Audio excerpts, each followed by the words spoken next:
స్వామివారి పాదపద్మాలకి ప్రణామాలు. శివోహం దాదాపు ఒక 25 ఏళ్ల క్రితం నేను ఆటగదరా శివ ఆరంభించాక శివ సంబంధమైన కార్యక్రమాలు 2 రాష్ట్రాల్లో ఎక్కడ జరిగినా నన్ను ఆహ్వానిస్తున్నారు. దానికి నా పూర్వజన్మ సుకృతంగా నేను భావిస్తున్నాను. ఈ గోంట కృష్ణ నాకు చాలా కాలంగా పరిచయం.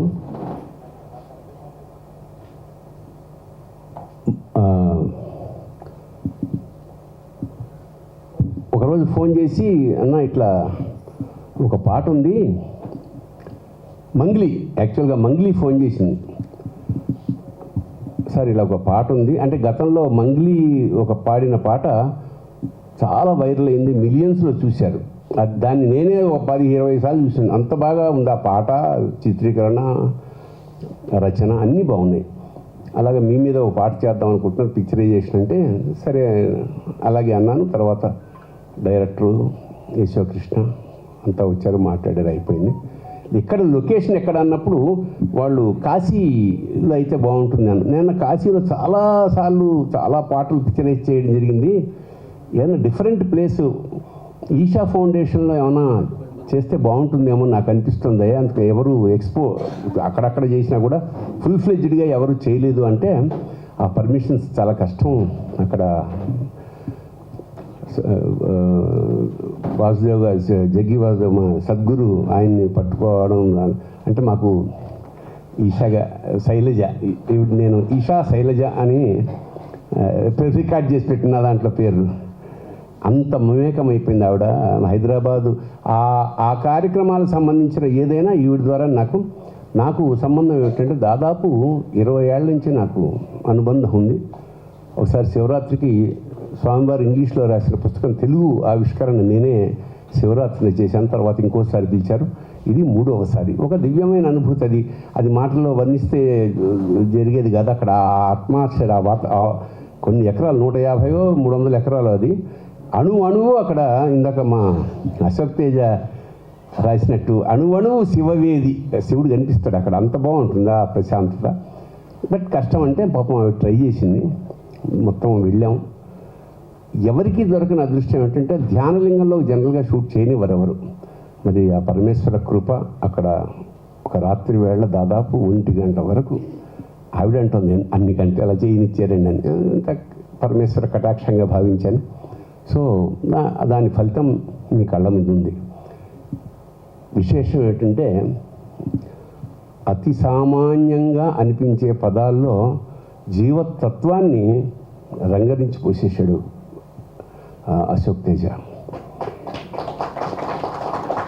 నీ నయన వాత్సల్యమే వానజలులై అన్నాక మీ నటనలే జీవ సంఘటనలై అన్న పదం అది ఎంత అందంగా అమరిందో చెప్పలేను. అలాగే లోకాలు కాపాడే లోకేశ్వర నువ్వు లేని తావేది, అంతవరకు ఎవరైనా రాసేస్తారు. చాలామంది కవులు ఇంతవరకు రాయగలరు.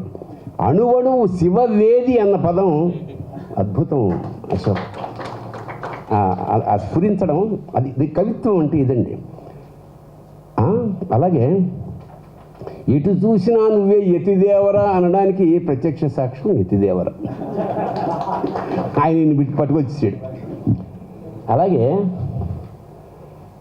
అర్ధనారీశ్వర తత్వం అందరికీ తెలిసిన విషయమే, కానీ దాన్ని ఎంత అందంగా చెప్పాడంటే పార్వతి నీమేని సగపాలు చేసుకోవడం వల్ల జరిగింది ఏమిటి అంటున్నాడు. మనుషులకు దాంపత్య మనుగడను చూపించావు. That is you shown route. ఇవాళ ప్రపంచంలో జరుగుతున్న అత్యంత దుర్మార్గం అదే కదా. సగపాలుగా జీవితం కొనసాగాల్సిన వాళ్ళు అరపూట కూడా కలిసి ఉండలేని దుస్థితి ఉంది. దాన్ని మరొకసారి చెప్పాడు అశోక్. అలాగే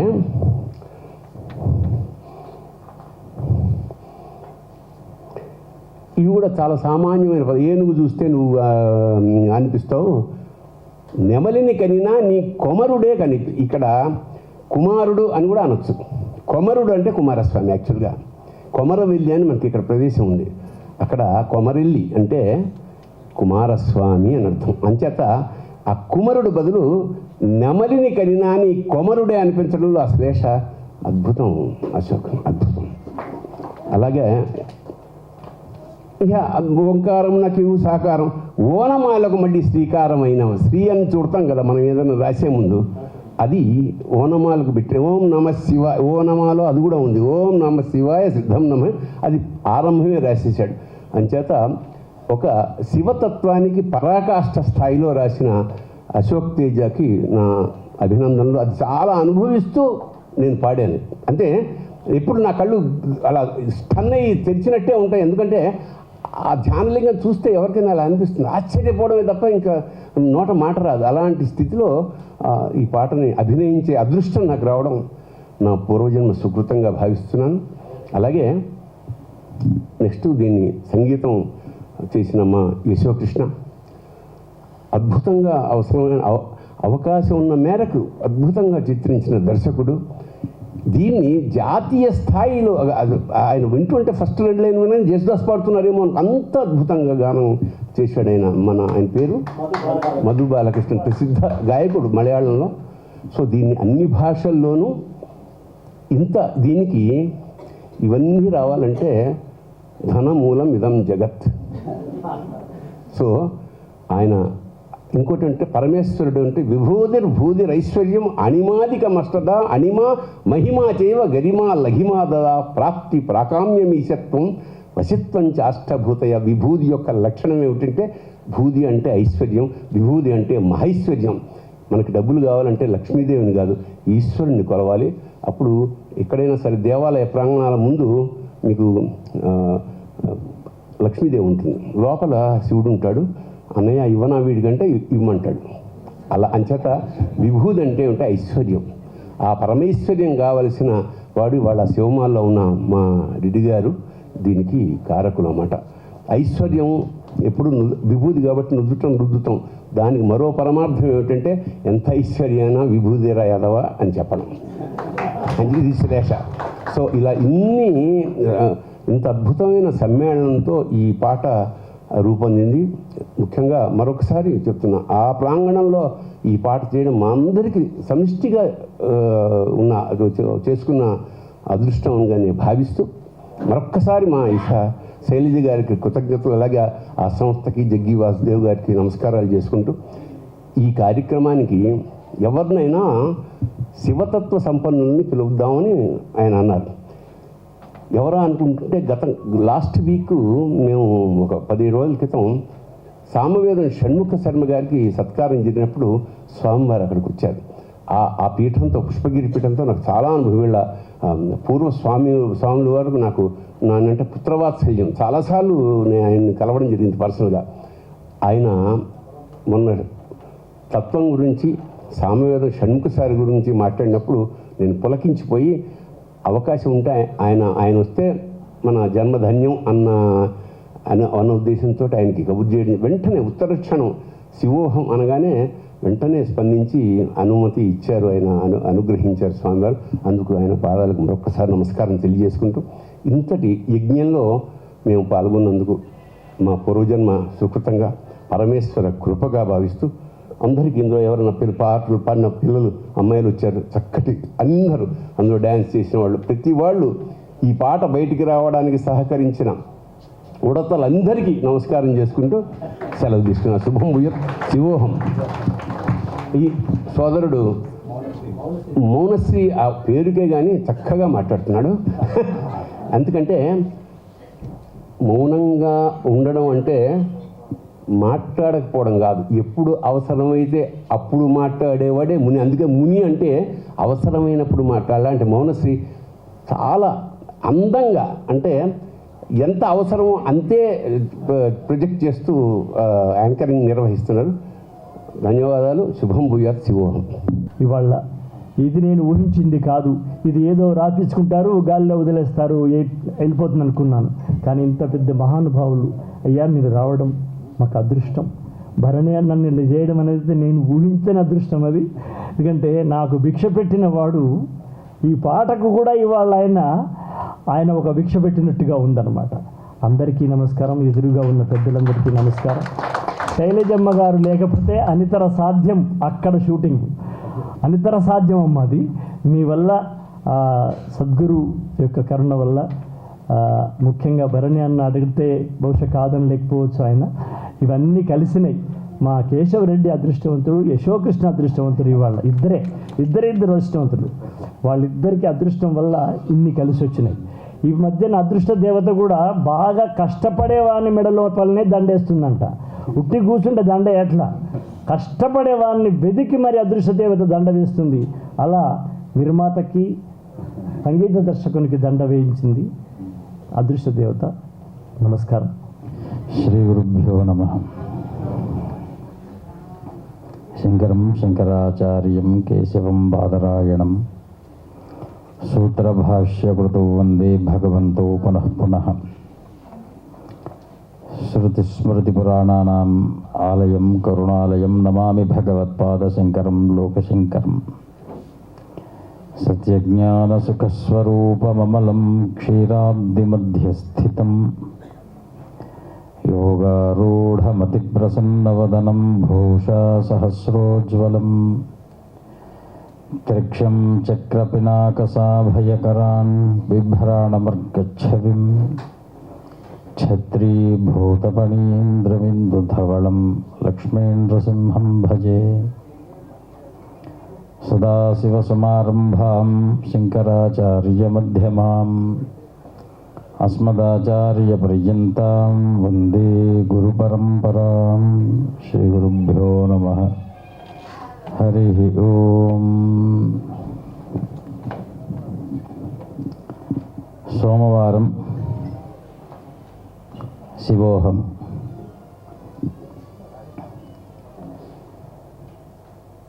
ప్రదోషకాలం. ప్రమథగణ పరివేష్టితమైనటువంటి కైలాస పర్వత ప్రాంగణం ఈ సభ శివోహం. ఎందుకంటే శివగణం మాత్రమే రాగలిగినటువంటి శివకీర్తన శ్రవణానికి మీరందరూ వచ్చారు అంటే మీరందరూ శివుణ్ణి అహం అనుకున్నారు కాబట్టి ఇక్కడికి వచ్చారు. మాకు తనికెళ్ళ భరణి గారు ఫోన్ చేసి శివోహం పాఠ ఆవిష్కరణ, దానికి మీరు రావాలి, మీ చేత్తో ఆవిష్కరణ చేయాలన్నారు. మామూలుగా అయితే సోమవారం సాయంకాలం పూట మాకు పీఠ అర్చన వారాల్లో సోమవారం మాకు అధికంగా ఉంటుంది. కానీ ఆ అర్చన ఈ అర్చన రెండూ కూడా సమానమైనటువంటి రచనా సామగ్రితో శుద్ధాల అశోక్ తేజ గారు శివోహం అనేటి ఒక అద్వైత సిద్ధాంత భావనను కలగజేశారని చెప్పి ఆ అర్చనను కొద్ది కాలానికి ఈ రచన ఆవిష్కరణకు వచ్చేసాము ఈవేళ సోమవార కాలాన్ని. దాంట్లోనే వారు అన్నారు ట్రైబలుడు అని. నిజంగానే అది చాలా అద్భుతమైనటువంటి సమన్వయం. ఎక్కడా లేనటువంటి భావన ఒక్క కైలాస పర్వతంలోనే మనకు కనిపిస్తుంది, అద్వైత భావన. అక్కడ రెండవది లేదు, ప్రతిదీ శివమయం. ఎవరికి వారు శివుణ్ణి చూసి ఈయన నావాడు అనుకుంటూ ఉంటాడు కనుకనే కైలాస పర్వతంలో ప్రమథగణాది భూత పరివేష్టితుడైనటువంటి ఆ శివుడు మౌనంగా ఉంటే శివగణములైనటువంటి ప్రమథగణాలన్నీ కూడాను కీర్తనతో శివోహమని నర్తిస్తూ ఉంటాయట. అదే ఈవేళ వారు గానంలో మనకు చూపించారు. ఒక్కొక్కరు ఒక్కొక్క గానాన్ని చూసేటువంటి దృష్టికోణం ఒక రకంగా ఉంటుంది. వారి వారి వృత్తిని ఆత్మభావన బట్టి, వారి యొక్క ఆలోచన సామగ్రిని బట్టి వారు ఆ కీర్తనలో ఉండేటువంటి అర్థాన్ని భిన్నమైనటువంటి రుచితో అవగాహన చేసుకుంటూ ఉంటారు. భరణి గారు చెప్పారు అందులో ఉండేటువంటి అంశాలు కొన్ని. ఏమిటి? జలగంగ జడను ముడిచి, గరళమును గొంతుకని, నుదుటిన నిత్యాగ్నులను దాచుకొని, పార్వతి నేమి సగభాగం ఇచ్చి మనుజుడికి దాంపత్య మనుగడను నేర్పితివి. చూడండి, అది వారి యొక్క దృష్టిలో అద్భుతమైనటువంటి జీవన ప్రమాణం. అంటే వారు ఇవ్వదలుచుకున్నటువంటి మెసేజ్ ఏమిస్తున్నారు మనకు? ఈవేళ సంసారం ఎలా ఉండాలి, ఎన్ని బాధలు ఉన్నప్పటికీ కూడా నీ వారిని నీగా అహంగా శివోహంగా చూసుకోవాలి తప్ప నీకున్న అహంతో ఎదుటి వారిని శవాలుగా మార్చేటువంటి పరిస్థితికి తేకూడదు. ఇది ఈరోజు శివోహంలో మనము మానవాళికి ఇచ్చేటువంటి ఒక మహా ఉపకారమైనటువంటి వార్త. ఎందుకంటే సంసారాలన్నీ కూడాను చిన్న చిన్న కారణాలకు, ఇందాక మన సుద్దాల అశోక్ తేజ గారు చెప్పినట్టు గోల్డ్ ఇవ్వలేదని చెప్పి గోటికి పోయేదాన్ని గొడ్డలి వరకు తెచ్చుకునేటువంటి పరిస్థితి అయిపోయి డ్రమ్ముల్లో దాపెట్టి కుక్కర్లో ఉడికించే పరిస్థితికి వస్తుంది. కాబట్టి అవేవీ లేకుండా శివుడి తత్వాన్ని ఒకసారి మనసారా ఈ పాటను చదివితే శివుడికి ఎంతటి కష్టం ఉన్నప్పటికీ కూడా కష్టాన్ని ఇష్టంగా మార్చుకొని తన వారిని హక్కును చేర్చుకునేటువంటి ఆ ముక్కంటి ఒక ఇంటిలో ఉండేటువంటి వారిని అందరూ కూడా తన ఒంటిలో ఉండేవారిగా చేసుకుంటున్నాడు. తన ఇల్లు కాదది, తన ఒళ్ళు అనుకుంటున్నాడు. తన ఒళ్ళే ఇల్లై తన వారికి అందరికీ కూడా ఇలలో ఎలాంటి యోగములు కలగజేయాలో ఇందాక మన వారు చెప్పారు. యోగము అనిమాదిభిరష్టద భూతిరైశ్వర్యం. దానికి ఇంకొక పేరు కూడా ఉన్నది, భస్మము అని. ఎందుకంటే ప్రపంచంలో ఏది కాలినా చివరి రూపం అద్వైతం, భస్మం. అది పెట్టుకునేటువంటి వాడు శివుడు. దానికి సుగంధం లేదు, దానికి రూపం లేదు, రంగు లేదు, రుచి లేదు, ఏమీ లేదు. ఎక్కడ పడితే ఎక్కడ దొరుకుతుంది.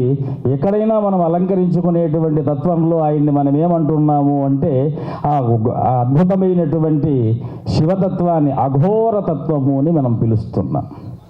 ఆ అఘోర తత్వం ఎలా ఉంటుంది అనేటువంటి విషయాన్ని కూడా వారు అద్భుతంగా ఆ తత్వంలో రాస్తే శివోహం శివోహం శివోహం శివోహం శివా ఓం శివా ఓం శివా ఓం శివా ఓం. అఘోర తత్వంలో అహం లేదు, ఓమే ఉంది. దాన్ని ఈవేళ మనకు హోం కావాలి అంటే ఆ హకారం ఓం అనే దాన్ని మరిపింపజేస్తుంది. మనకు హోం వద్దనుకున్నాం అనుకోండి, ఓము మన ఓన్ అవుతుంది. దీన్ని తెలుసుకున్నటువంటి వాడు నిజమైన జ్ఞాని. దీన్ని వదులుకున్నటువంటి వాడి యొక్క బతుకు ఎటువంటి దారిలో వెళుతుందో మనకు ఆ తెలియనటువంటి ఒక ప్రయాణం లాంటిది. కాబట్టి అనేకం మేము చూసేటువంటి పదం శివోహం అనగానే ఇదేదో మాకు అద్వైత సిద్ధాంతానికి చాలా దగ్గరగా ఉన్నటువంటి అహం బ్రహ్మాస్మి అనేటువంటి పదం హంస శివ అంటున్నాం. కాబట్టి హంస శివ, అందులో వేదంలో కూడా ఒక పదము, ఆ వేద మంత్రాత్మకమైనటువంటి పదాన్ని ఇందులో పాటలో పెట్టారు కదా, అదే సదా శివోం.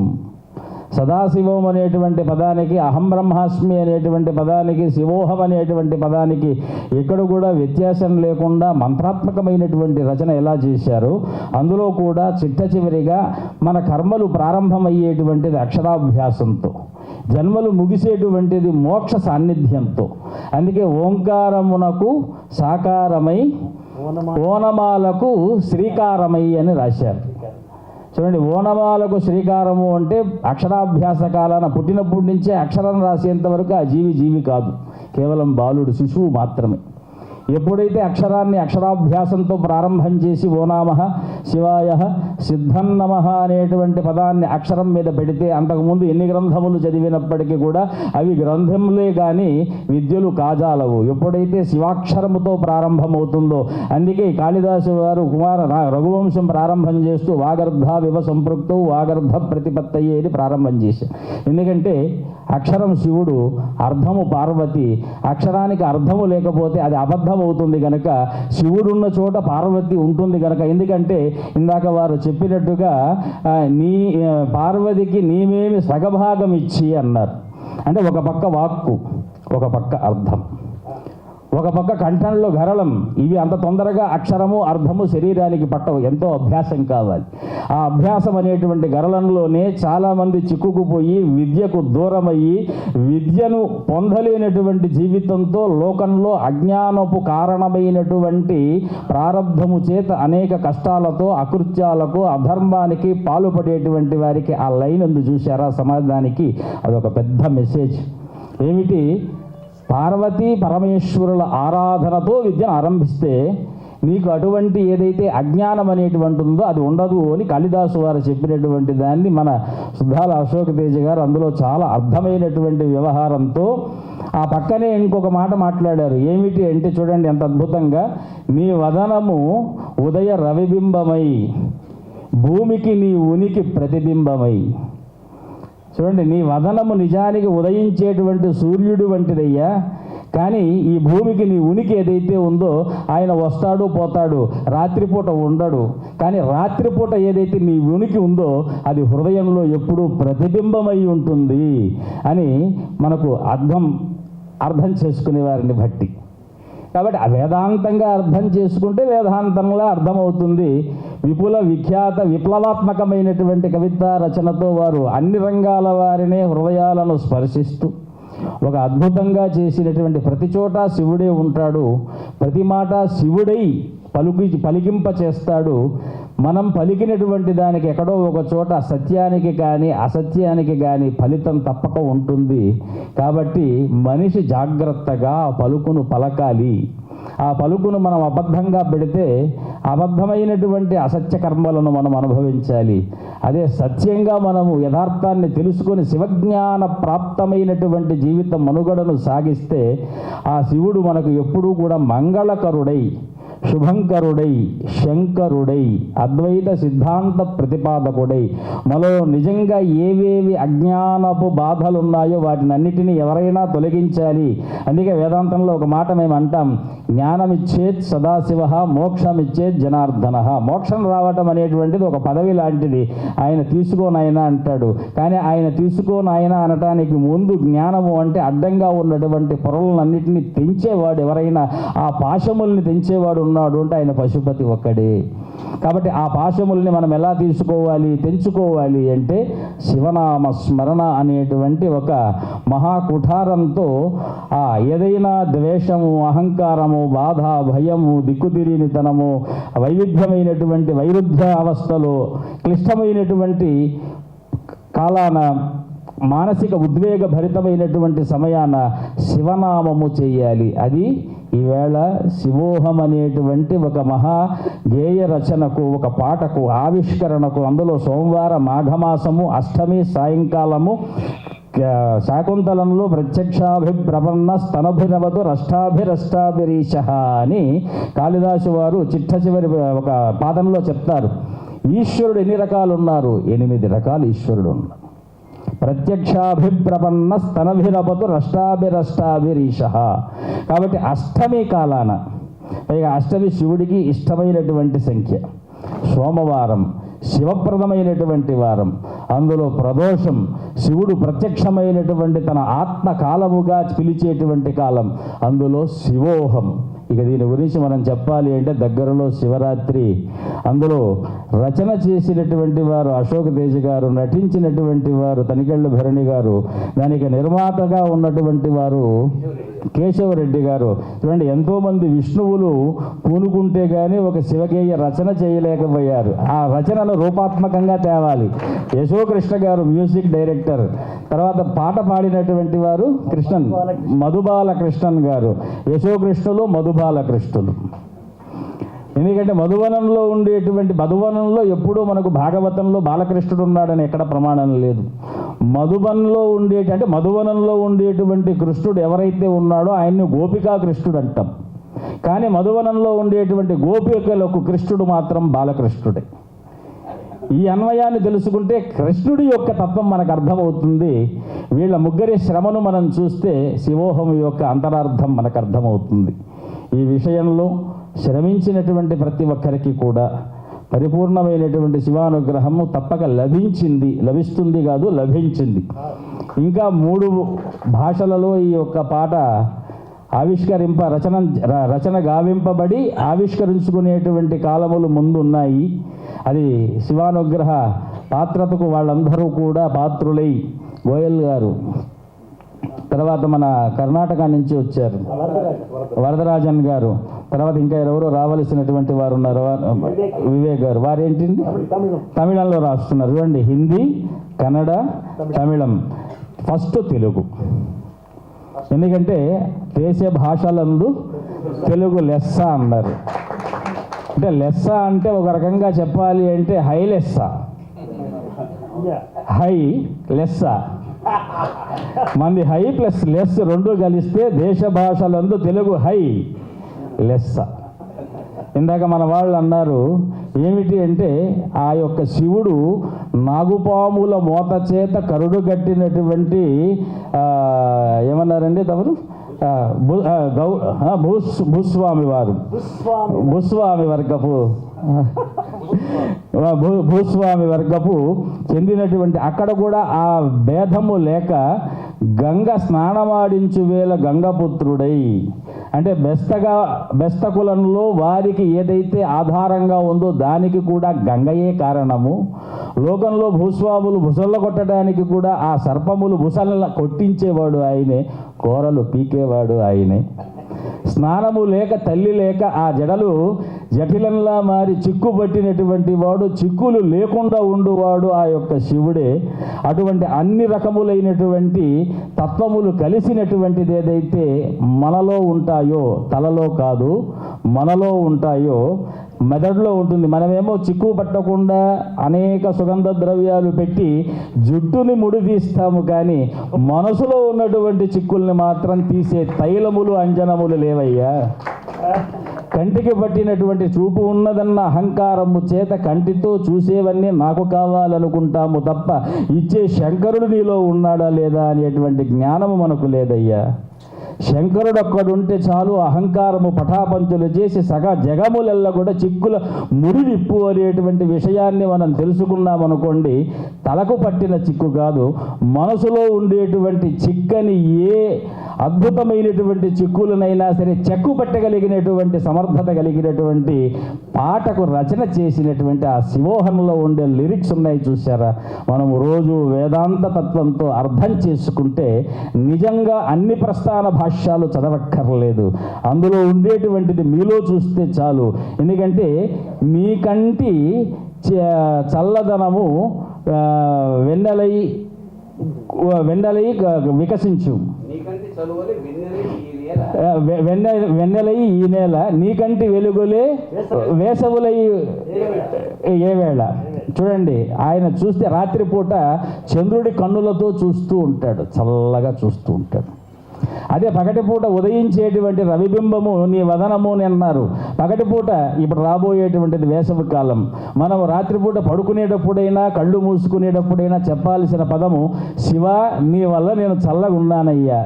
తెల్లవారుతో చెమట పట్టి నిద్ర లేచేటప్పుడు శివ శివ నీ వల్ల నేను ఇంకా చల్లబడ్డానయ్యా అని చెప్పుకోవాలి. పోయేటప్పుడు శివ శివ నా ఒళ్ళు శాశ్వతంగా చల్లబడిందయ్యా అని చెప్పుకోవాలి. ఈ చల్ల ఏదైతే ఉందో ఆ శివుడి యొక్క నెత్తి మీద ఉన్నటువంటి గంగమ్మ మనకు అనుగ్రహిస్తే జ్ఞాన గంగగా మారుతుంది. లేదంటే మనల్ని వదిలిపోయి ఈ దేహము అజ్ఞానపు భంగురంలా మారిపోతుంది. కనుక ప్రతి ఒక్కరూ శివోహం అనేటువంటి దీనికి స్వామివారు ఎందుకు వచ్చారు అంటే అందులో ఒక అద్వైతాన్ని శంకరులే చెప్పాలి.